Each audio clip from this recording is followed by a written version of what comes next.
Hello and welcome to Weekly MTG. I'm Steve Sanu, and I'm here for a very special episode. They are all special, but especially this one of Weekly MTG. We've got the editor, Amanda LaFranco, and the writer, Jed MacKay, for the upcoming Magic comic book series published by Boom Studios. We're really excited to have them here. Really excited to have a great conversation and let you all know what's going on with this amazing comic that's coming out April 7.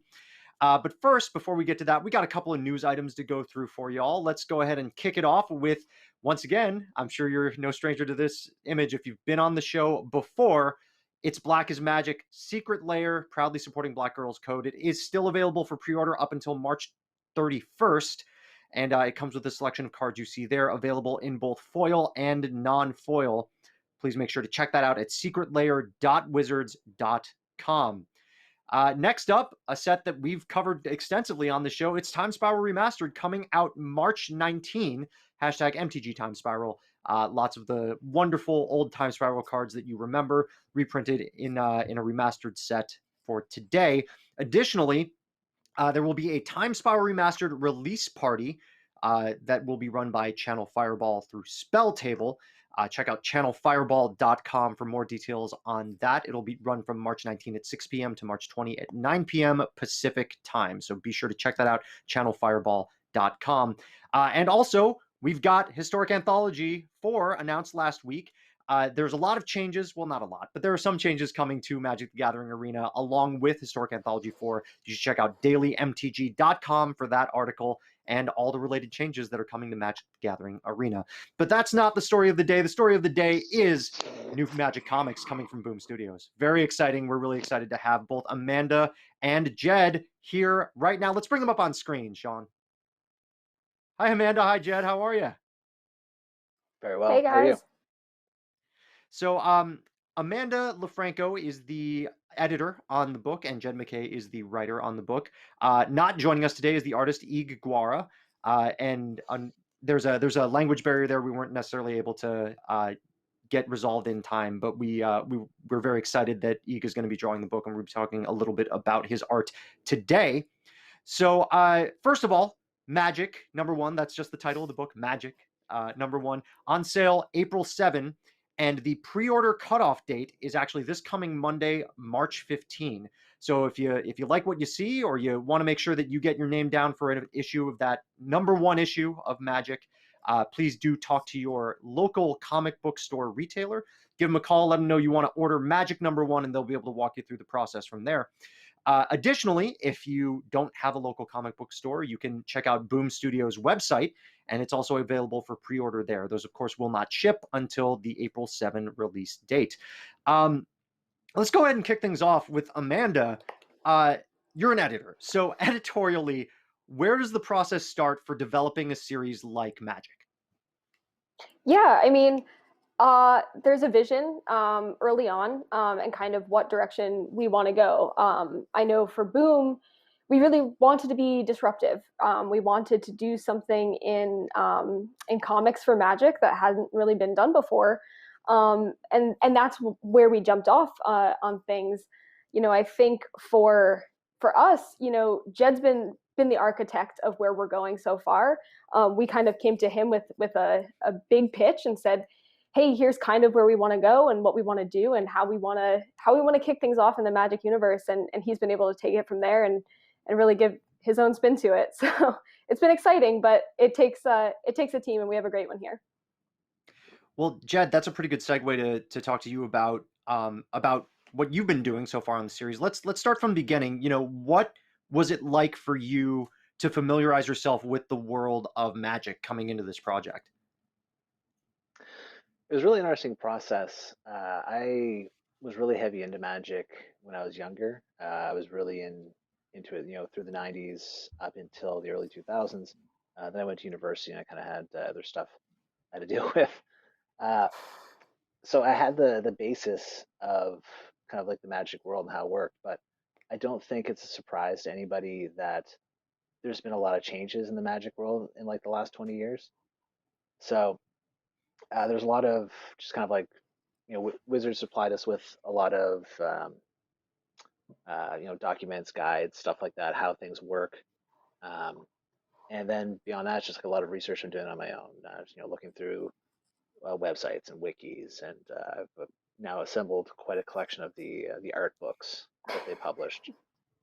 Uh, so it's been really interesting. It's been really kind of strange to see how things have changed from what I was familiar with and thought that I knew pretty well, and realizing, okay, no, this is like a much different beast, and then getting acclimatized on that.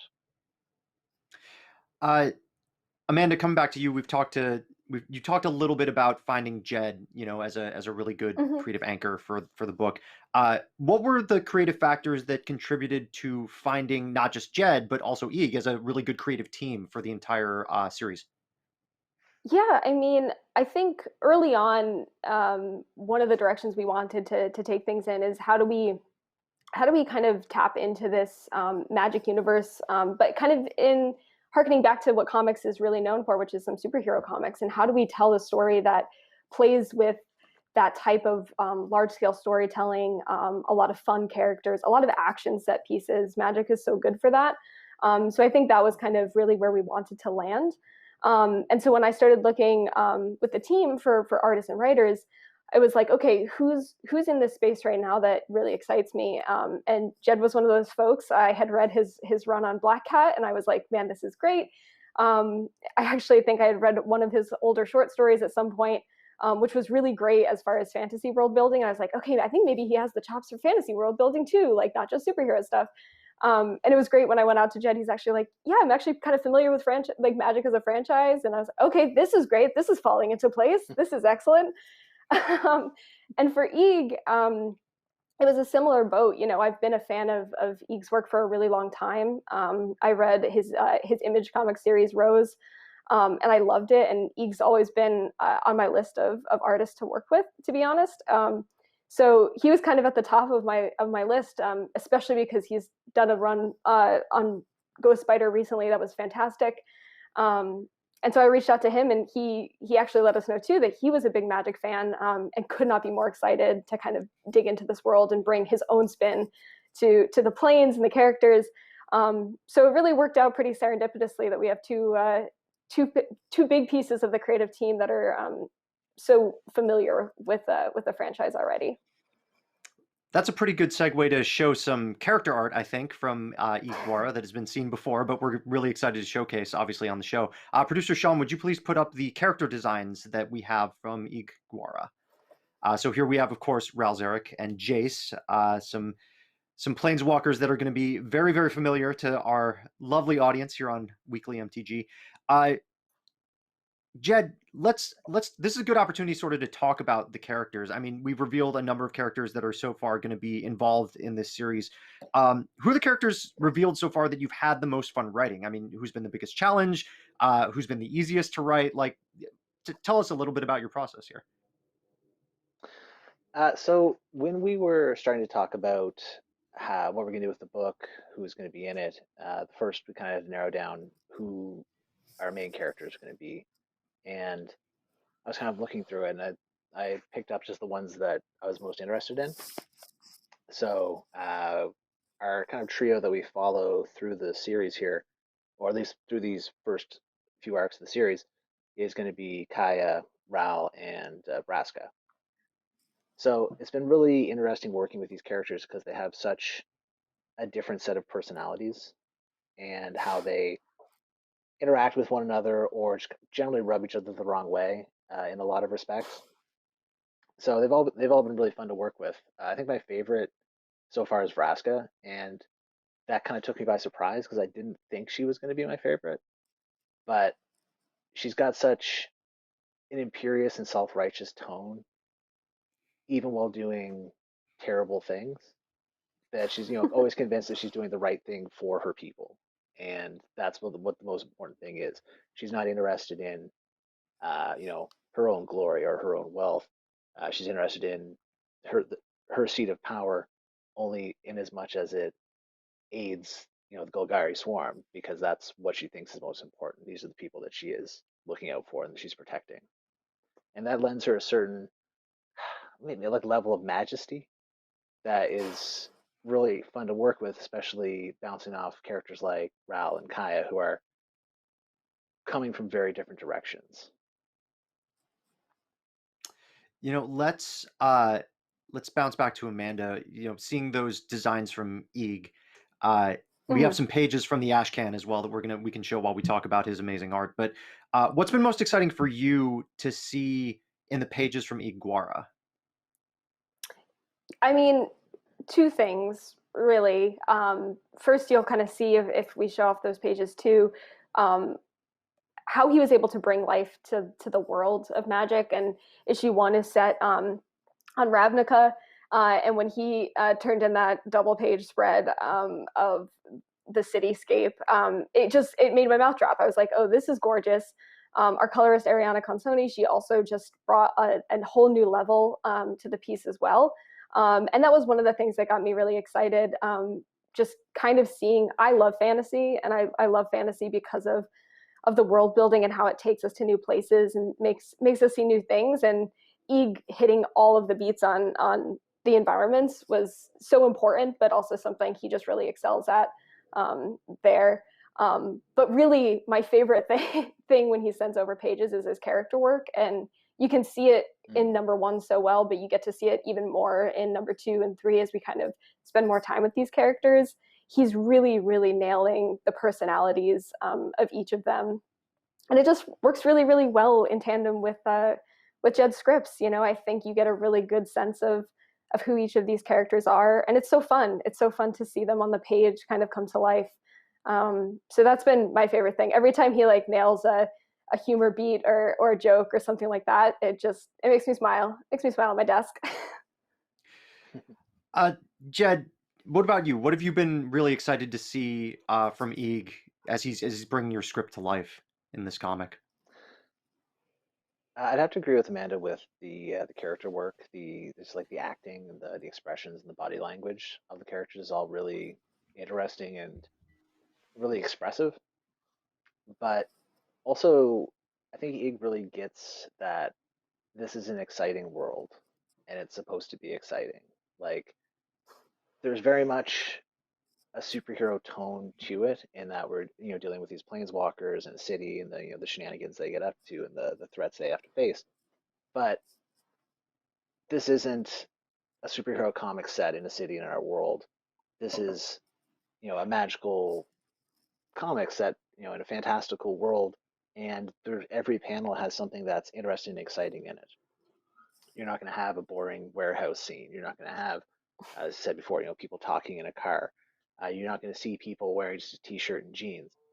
Everything is just like suffused with something interesting and exciting and magical, which I think he pulls off extremely well. I think that's a good segue to sort of talk about the world of magic, right? You know, for this is a question for both of you. I guess we can start with Amanda and then go to Jed. What draws you into the world and makes this book in particular and this world in particular an exciting project to work on? Yeah, I mean, I have been relatively new to the Magic franchise as far as I haven't played a lot of the card game. It was something I did kind of casually in college and things like that. So coming on board Magic, I really got a chance to familiarize myself with the expanse of the multiverse and really getting a sense of what's out there for us to tap into. And there's so much. I think that's one of the best things about Magic. There's so much. There's so many environments you can go to. There's so many characters. Like we're doing a run of hidden planeswalker variants, cover variants, which have been some of my favorites that we've seen come in, just because we're highlighting and spotlighting planeswalkers of different mana alignments and things like that. And I've had a chance to read up on a ton of planeswalkers now, and I'm like, these are all so cool. How do I bring them all into the comic now? How do I feature all of them? Yeah, so I think there's so much rich history to tap into too. And again, speaking as a fantasy fan, like I love the nitty gritty details of like history and timelines and all that. And so getting a chance to dig into some of that has been fun. We have some of those hidden Planeswalker variants. I think that we can pull up. Producer Sean, if you wouldn't mind throwing those up while we have Jed talk about what he loves about this world and what makes Magic exciting to work on. I mean, the thing is, it's not just a world. It's dozens of worlds. There's a plane out there that kind of can cover any sort of genre or thing that most sorts of genres, things that you're interested in. Sorry, just 1 second. There's, I mean, like I remember a few years ago, a friend of mine from, I used to play Magic with in high school. He's like, "Well, you want to play some Magic?" I was like, "Well, I mean, sure, I guess I'll pick up some cards and we'll have a game or something." I was like, "What's the current set? Like, what's the status quo right now?" It's like, "Oh, well, it's dinosaurs and pirates." I was like, "Well, you got me, I guess," uh, because there's something there for everyone. Like I was talking to Eeg about like, okay, we're going to be go visiting a bunch of different planes in this issue. Is there any particular place you want to go to? And he's like, "Oh, well, I definitely want to go to Innistrad." I'm like, "Okay, great. That's something that is there for you." And I was like, "Well, I want to go to Ixalan because I like Ixalan a lot." And Amanda, when we started, you're like, "Oh, I can't wait till we get to go to Dominaria at some point." I was like, Yeah. "There's something there for everybody, no matter what it is that you like outside of, like, I don't know, hard science fiction. Uh, you're gonna have something to be interested in, and there's so much to You draw know, upon that's there." yeah, for sure. And I think that's a good time to bring up the fact that this is a little bit different than some of the series that Magic fans might have seen in the past from comics, which were limited series. You would see those like 1 of 4 or 1 of 5. This doesn't have that, and I believe it's because it's an ongoing series. Is that right, Amanda? Yeah, that's correct. We're fully going ongoing right now. So let's how is the approach to an ongoing series different than the approach for a limited series? Um, I mean, for a limited series, you're looking at a lot of self-contained storytelling, right? You have your set characters. You usually have your set pieces, and you kind of know what the beginning, middle, and end is going to look like. And not to say that we don't have story arcs and directions we're going, and kind of stories that we want to close out in the ongoing, because we definitely do. But it really leaves things a lot more open ended for us. I think there's ways for us to see what resonates with Jed, what resonates with Eeg, what resonates with me and the editorial team at Boom. What do we really like? What's Wizards really responding to take the book in new directions, kind of with no end in sight. So it's a little different than a limited in that we're really able to kind of explore a lot of directions and go off in a lot of new areas. So Uh, Jed, you played Magic before. You've spoken to Mhm. fans. You've referenced a lot of different locations that you want to go. Uh, for you, this is a new series, right? It's a fresh start Yep. for Magic Comics. It's a really good jumping on point for people that might not be familiar with Magic but like comics, or people that love Magic and might not be as familiar with comics. Uh, how do you find the balance as a writer between writing a script that's accessible to those unfamiliar with these characters and a script that's going to appeal to super fans as well? I mean, that's just kind of the comic book thing, right? When you put out a new number one, you need to have it of it as accessible to as many people as you possibly can. So you start off, you give people everything they need to know, because it's not just an exposition that is boring to people who already know what's going on. Like, you go in and we start describing the multiverse, the planes, planeswalkers, Ravnica, but it's not in a block of text like yay big. It's in captions. It's accompanied by the art. As the first page there, you see we're out in space and we gradually get closer and closer into Ravnica, and we got that double page spread there with you know Niv Mizzet in the foreground, and sorry, 1 second, having it's organic is what I'm trying to say. Is you want to have your exposition there in as organic a fashion as possible, that people are learning things about this world without it feeling like a chore. And the people who already know these things are I'm not going to say comforted by it, but certainly they already know what's going on. But this is something that they say, okay, I know this, let's get into it. So I think it's just kind of a balance being struck, explaining things, but also providing things that people who are fans will recognize, but also things that they won't recognize. Why Niv Mizzet there is a perfect example. We're as a different story family from the card set. We are not fully bound by the ins and outs of all the continuity. We're allowed to kind of go in our own direction and figure things out, and surprise people, which I think is going to be really interesting for long-term fans, because even for them, there's going to be something that's going to be new and something that perhaps they didn't expect. That's a really cool thing. Like, I think people were very excited to see, a robot version of Niv Mizzet show up on these preview pages. Like, we've definitely seen talk about that online. So can fans maybe expect more twists and turns like that they wouldn't necessarily see in a card set in the series? Oh, I think so for sure. I mean, if you think like a lot of people are involved in making a comic book, but I think it's significantly less people than are involved in making a card set. So we're able to move a little faster. We're able to move in directions that can perhaps be a little more experimental. And I think that's one of the real strengths of this comic, and something that I think will really um, really hook people in. So yeah, not everything is exactly how you might expect it to be. You're going to see some deviations from established continuity, because that's just kind of how it works. And but at the same time, I think these are things that people will be excited about and be interested in. And which is not to say it's all gone out the window. I come from superhero comics, where if you start tossing continuity out the window, people are be like, hey pal, you guys got to straighten up here. So it's we're going to be threading that needle, and I hope people are kind of come along for the ride there. Let's talk a little bit about how Magic compares to some of the other things that you've done. Both of you have had really excellent careers so far in comics, worked on a lot of different types of books, a lot of different types of stories. How does Magic sort of differ from the other work that you've done in your career? We'll start with Amanda. Yeah, I mean, I have a background in fantasy comics, among some other things, but fantasy is really, I think it's one of the reasons that they brought me on board the project at Boom, is because they kind of knew that I was the resident editorial fantasy fan, and that was really awesome.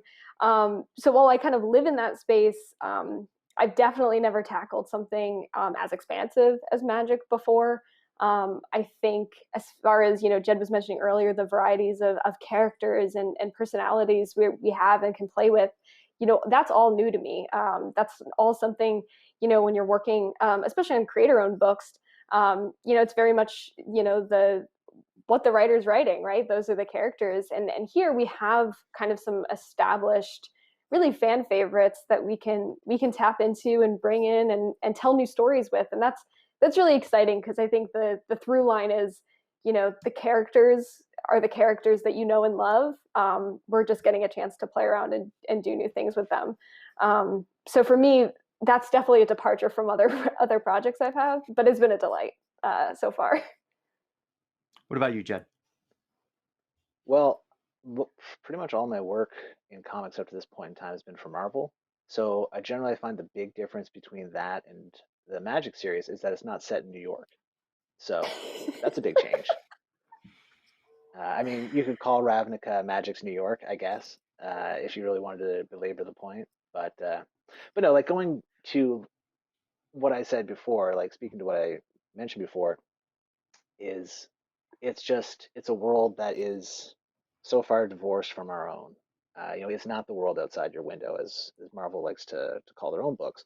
It's the world outside the window of a building in a different plane. And it's provides so many opportunities to bring in things that would be normally go amiss in a mainstream American superhero comic.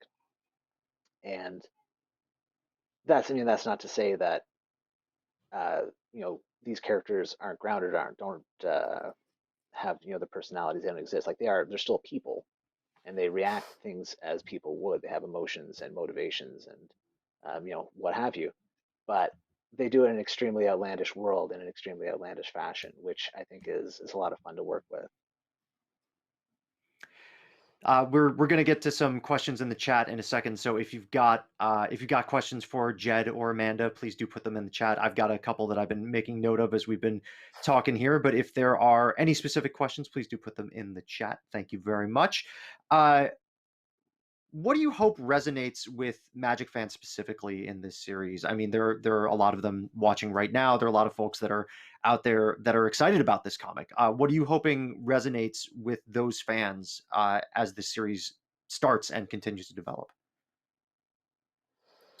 I mean, for me, I think, I want fans to know that we're doing our due diligence as far as loving and kind of finding new ways to love the characters that they love. I think, Jed mentioned that Vraska was kind of a surprise favorite character for him, and the same for me. I didn't expect to go down that road. I didn't know so much about Vraska, and the more Jed writes her, the more I'm like, oh my gosh, I love her. I would die for her. But I think for me, I really want them to know how much we love the work going into this and how much fun we're having telling these stories, but also how many things are on the horizon. I think I'm really, really excited with where things are headed. And I know we can't get into any of that on this Twitch show, but I'm really pumped. It makes me excited, and I hope fans will be excited as well. Jed, what about you? Yeah, I mean, I think kind of what I hope resonates with fans is like I remember when I was a kid and I was collecting Magic cards, and this was really early on in when, the novels weren't either out yet. I mean, I started around Ice Age and like fourth edition. So like I don't think there are any novels out for a few years at that point in time. And even if they were, generally we wouldn't come across them. And just there's a sense of wonder and excitement of trying to pick out details and story from the flavor text on the cards. Or even just the name of the cards, like here's this guy who's named again. Who is he? I don't know. Uh, let's see where else he appears. And it's something I found really exciting. And that sort of seeing that world take shape, even just from those breadcrumbs of flavor text and card names and some card art. The art wasn't particularly coordinated at that point in time, but it was awesome. Um, still a big Anson Maddox fan, but yeah, like that's sense of wonder and excitement of seeing something new and exploring something new is really what I want to get across in this comic, and that's what I hope people will get from it. So I've got a couple of hopefully easy to answer questions in chat that we can address. One of the folks here is asking about where the comic is set. And certainly we're going to start on Ravnica, but can people expect to see more of the Magic Multiverse as the series continues on? Jed, I'll let you handle that one if you want. Okay. Yes. We're starting Ravnica because like Ravnica is a big deal. It's Gatewatch headquarters. A lot of most of the planeswalkers that are most active these days are that's where they're from or based. So that's our jumping off point, and we're going to be starting off with a threat to Ravnica, and our heroes have to figure out what's going on. But of course, it's Magic. If you stay in the same place for an entire series, you're kind of letting most of the setting go to waste. So we're getting out there to different planes. Once we're firmly established in Ravnica, we start going all over the place. Was just writing an issue where, Jeepers, how many planes do we have in that one? 4, 5. It's how many planes you have, not which plane. Yeah. Yeah, like we're getting out there. So and it's a lot of fun. So basically, when we start, we want to start with a fairly tight focus, so that we can get the story on the rails and get it going. Because like we said before, it's an ongoing series. It's going to go for how long it goes. It's not one of 4, one of 6, one of 2. We've got plenty of time. We've got plenty of runway. So we want to get everything firmly rooted, get the train on the tracks, and then turn up the speed too high and let it fly off the tracks once it goes around the bend. There was a question about what is this series going to be doing differently than some of the other Magic comics that have come in the past. Amanda, editorially, I'm sure that you've done your research and you've seen some of what Magic's done in the past in comics and other media. Mm-hmm. What is this book specifically trying to do a little bit differently than those?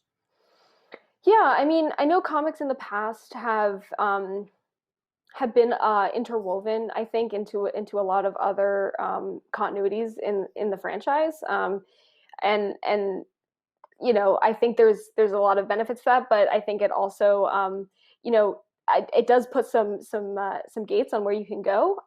So I think, you know, for us, and I think Jed mentioned this earlier, like we really have a lot of freedom here to take things in new directions, and again, kind of give fans a sense of a new story with the characters that they love, and kind of take things in a new direction and see where we land with them. I think, you know, we've got a lot of fun stuff in store, but for us, we're really looking to forge new ground. I think we're really looking to kind of tell some big epic scale stories that maybe we haven't had in Magic comics before. Yeah, And this the ongoing presents. Sorry, go Oh, ahead, Jed. sorry. Yeah, go ahead. No, please go ahead. This ongoing presents an opportunity in that this isn't like just a short-term spin-off of you know, like the main set. It's an ongoing book. This is going to be its own thing. We're building it as, you know, a brand identity of its own, a story family of its own. So this isn't a spin-off. This is what's going to generate spin-offs of it. You know, we have plans for possibly, you know, limited series down the road Mm-hmm. to, as the story goes on, we can branch off and explore different avenues of that, to explore different characters, different places. So I really kind of think of this as, you know, the main branch, or, you know, the mothership or what have you, and allowing that to exist as its own thing. Excellent. Amanda, we talked to Jed a little bit about who his favorite characters are to write. I guess Vraska would be on your list as well, but are there any other characters that have been surprises for you? Any characters that you were really into to when you first discovered they exist? Yeah, I mean, I would say that in the comics so far, Kaya and Vraska have been two of my faves. Kaya was one of my favorites right off the bat. I just was really, really loving the way Jeb was writing her. But Vraska really,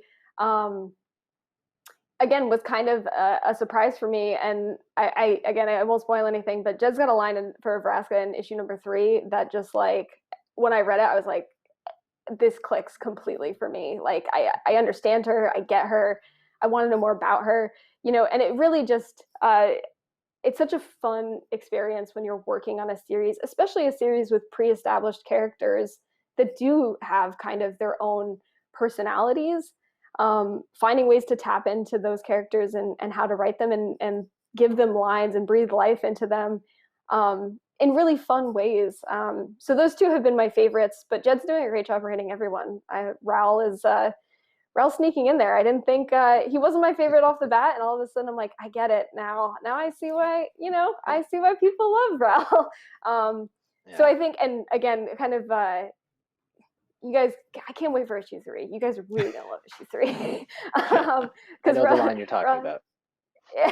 Yeah. So yeah, I think for me that's been a really fun thing. Jed, there's an old axiom in comics that you know a lot of people refer back to, and that's every character is somebody's favorite, right? Like every character, no matter how small, is somebody's favorite. That's especially true, I think, for Magic. As a fan of comics for a long time, as a fan of Magic for a long time, I certainly have favorites that nobody else cares about, right? Oh yeah. When you're writing these characters, is that something that you're keeping in mind? Is it something where, okay, this character, even if they're a minor character on a card somewhere way out in like a minor set, this character is somebody's favorite, I have to make sure to do that justice? Oh yeah, totally. I mean, my my first run at a pitch for the series was I wanted to bring like Joven and Chandler in, and like they haven't been on a card in about 25 years. So that got slapped down really hard. So that Joven and Chandler fans don't go in with any expectations. I did my part to try. But yeah, no, for sure. That's that's something you. I mean, again, like coming from Marvel, it's the same thing. It's shocking to me when I will, like, for a Marvel comic, I'll put in a character as like a side character, and then like I'll see on Twitter that that character has an entire Twitter account devoted to their appearances. I'm like people actually care about this guy, really? Seriously? So, I mean, that that's like a real eye opener. You have to give every character their due. Uh, Maybe they don't get to do the coolest thing in the world, but you have to play, what's the word? You know, play close to their character. You have to be true to them. So I think that's something that's always important to remember. And it's Magic has a big fan base, and people pick up on these characters.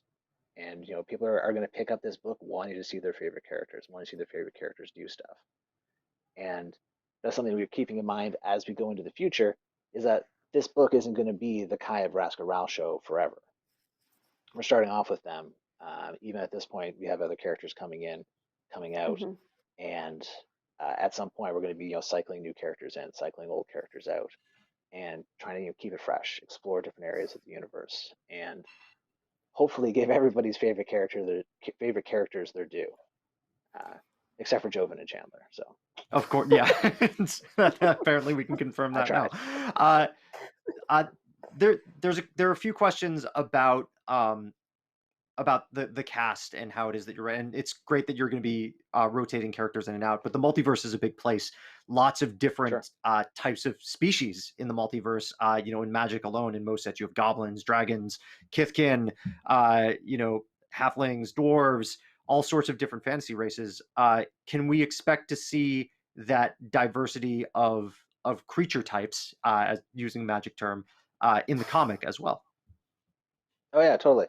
Um, when we have these three characters, they're unique among the planeswalkers, and then all three of them are guild masters of Ravnica Guild. And Ravnica is a wildly cosmopolitan plane slash city, and the members of those guilds are wildly diverse species wise. We've got thralls and vampires and ghosts and specters with the Orzhov. The Golgario is great because I had to remember how to spell Dev Karin right every time. That's how you pronounce it. The Dev Karin elves and the Krall, and then the various the lunatics of every stripe who work with the Izzet League. So yeah, for sure, like that's something that I'm very interested in, and I think is one of the real strong suits of Ravnica. It has that really fantastical cosmopolitan sort of atmosphere where it's not just you know Middle Ages Europe with a guy with a pointy hat chucking fireballs around. So yeah, for sure. There's plenty of fantastical and exciting things to see. Like that opening page where you saw Nib Mizzet flying through in the foreground. I think the first run through it was just a bird, and Yeah. then I was writing it like why am I wasting anybody's time with a bird? Like I could have a robot dragon there instead. And so I'm just like get the eraser out and scratch it out. It's just start typing again. So yeah, like So that's something that's always. Oh, sorry, go ahead. no, please go ahead, finish up. I would say that's something that's kind of always in the forefront of my mind is if I'm showing a scene here, how can I tell a reader who's just picking it up and flipping it through and looking at this panel and say, here's something interesting for you, or here's something that's exciting, or here's something that shows you you're reading a fantasy book set in, one of the biggest fantasy properties in popular culture currently. There are a few questions that came up in chat. We've addressed it a little bit, but someone's asking about how canon the comic is, and when it takes place within Magic continuity. Uh, you know, could you? I know we've addressed it a couple of times, but Amanda, could you expand a little bit on the attitude that we've taken towards the series and the storytelling aspect of it? Yeah, I mean, I would say that if you're a fan of Magic in other avenues and you've kind of been keeping up to date with where things are at, we're definitely tapping into familiar ground, at least kind of in these first few issues. You're going to recognize the characters, you're going to recognize the planes that have been at the forefront of other things. But we're really trying to, start in the same place and then take things in a new direction. So I think, for a lot of fans out there, you're probably going to see things that look a bit different and don't align with where the cards have gone. But in our minds, that's okay, because you're still going to get a really new and fun story in the Magic universe. And hopefully in a way that does service to all these characters and is true to the multiverse. What kind of other stories are out there? The multiverse is vast. There are stories out there, so that's what we're tapping into primarily here for the comics. Well, and I think it's also pretty fair to say, given what Jed said earlier about doing exhaustive research on all these characters, that that these characters are going to be the ones that you know and love from, like, what's core about them is not going to change. Yeah. Does that sound about correct, Jed? Yeah, for sure. Like, I mean, part of the thing to realize too is we're in a situation where this comic, we started writing it for the middle of the summer, and Yeah. there's been, at least one set has come out since then. So the Magic canon or status quo has changed significantly since we started working on this. So rather than try to sort of, slavishly stick to this canon that the card game is coming out with, we're going to be our own thing. But again, the point is these characters are still the same characters. They're still the same people, and they're going to act the way that, I mean, hopefully you would expect they would act. But the things that they're going to do and the adventures they're going to get up to are going to be different. And the further we get away from this kind of point of diverged continuity, the more things are going to become different. And we'll see that unfold. And I think that's a really exciting thing for these characters. For sure. I do want to do a quick lap on all the information about the comic itself. The comic itself is going to hit stores on April 7. That's Wednesday, April 7. Wednesday is New Comic Book Day, for those of you that aren't familiar with it. But Wednesday, April 7 is when it hits stores. But you can pre-order the book right now with your local comic store. You can give them a call. A lot of them have websites. Contact your local comic book store. And the deadline to pre-order the first issue of Magic, is going to be Monday, March 15. So this coming Monday. So after the show or during the show, take a look, see what comic shops are around you that are able to open and deliver safely. Call them up, place your pre-order, and they'll be able to make sure that you have it ready for you when it actually publishes on April 7. Alternatively, you can also go to Boom Studios' website to order a physical copy of Magic #1. Again, got to make sure that you get it in before that pre-order cutoff, but head on over there, Boom Studios. And also, if you do want to purchase it digitally, there will be the opportunity for that following the release of the comic physically. Is that correct? Mm-hmm. Yep. A detail that I do see being asked about that I can actually answer: will the comic come with promotional cards? As with some of the releases in the past, it will not. There will be no promotional cards associated with the release of these comics. But there are some pretty amazing variant covers that are going to be coming out. We're going to put those up on the screen again. Producer Sean, if you could put up those Planeswalker variants. And these are not the only variant covers that will be available. Is that correct? Yeah, that's correct. We have a ton of great art. We're so excited. We have such a run and a crazy collection of artists that are just bringing their own spin to the multiverse. So it's been really, the art's been one of the most exciting things to see come in for the series. But yeah, we have a special run of hidden Planeswalker variants, but we also have a ton of others. So you'll probably find a character that you love on one of them. And that's some really cool Magic #1 art from Iguara. And we have the cover. Producer Sean, if you could put up the Ashcan cover. So this is an Ashcan edition of Magic #1 that was sent to a few select stores. Is that correct? Yeah, that's correct. So your local comic shop might actually have a copy of the Ashcan available for you to check out. It features some art from #1. You can see all of our awesome variant art in that Ashcan as well. So yeah, this is our beautiful #1 main cover by artist Matteo Scalera. Amazing. Matteo does great work. Really, really excited to see Hmm. see the work come up on a Magic cover. That's really exciting for longtime comics fans. And the price on the first issue is going to be, I actually don't Four have that ninety in my nine. notes. $4.99. That's So okay. 4.99. $4.99. Yeah, $4.99 for the first issue. So again, you can call up your local comic book store, your local comic retailer, and put in that pre-order to make sure you get. But just make sure you get it in before Monday the 15th, because that is the cutoff date for pre-orders for Magic #1. We are winding down to the end of our show here. Gonna crawl through for a few more questions, but before while I look through, uh,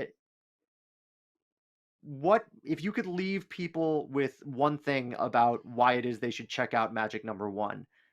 What would it be, Amanda? What would it be for you? Uh, I mean, this is gonna be very personal, but like I've mentioned it before on our in our Twitch, but I love fantasy, and for me, more than more than anything, I just wanted to explore a really really large open ended fantasy world. If you're if you're a fan of fantasy comics, if you're a fan of superhero comics, if you're a fan of genre comics, if you like adventure, for me this book hits on it. And I get really excited about projects that touch on multiple interests that I have, and that's what Magic is. It just hits so many boxes for me, so that's why I'm excited about it, and that's why I think you should check it out. Jed, what about you? One thing. I just need this to do really well. My career can't take a failure, so no, it's a world that I'm really excited about. It's a world that I have a lot of affection for, and it's I tried to put that excitement that I have, and that I think a lot of people will be familiar with, of being away from something for a long time and getting back into it and seeing how it's different, but still being excited about it, not being disappointed or upset or saying, "Oh, this is better back in the day," and saying, "This is a totally different thing than it was when I was involved with it." But it's also an exciting thing. These are exciting changes, and I hope that people can draw on some of that energy that I felt when I was working on this book, and when we were all working on this book. uh, before we wrap up, there are some questions about specific characters that are in here. I think the answer is wait and see, but I think people are there. There's a question: will we get to see more of the great relationships with the characters like Ral and Tomik? Jed, any teases you could give about seeing Ral and Tomik in the book? Oh yeah, yeah, they're in there. So I mean, that's all we can give you right like now. what, As like what do as you want? Yeah, as for the rest, you're just gonna have to pick it up and see. But that's gonna do it for us this week. Not seeing any more questions. I want to thank you, Amanda, and thank you, Jed, for coming on the show today. Really fun chatting with you. Once again, Magic #1 on sale April 7 in comic shops everywhere, and you can pre-order today until March 15, Monday, March 15, with your local comic retailer or at Boom Studios website. Thank you all so much for being here. Really, really appreciate it. For those of you who are going to be tuning in next week here on Weekly MTG, we're going to get back to talking about Time Spiral Remastered. Our next show will be the day before the tabletop release of that product. So we've got a special guest coming on. Marshall Sutcliffe from Limited Resources will be coming on board, helping us to build some sealed decks. So we'll be opening up some product and building some sealed decks if you are interested in participating in that spell table release event the next day. Really, really excited about that. In the meantime, remember, pre-order Magic #1 through your local comics retailer. You can call them right now and pre-order it, in fact. And you can also go to the Boom Studios website and pre-order it. Amanda, Jed, thank you so much. Really appreciate you being here. And to everybody out there in Thanks for having us chat on. and who's watching on video on demand, thank you so much for joining us, and we'll see you next time. Thanks, guys. Bye, guys.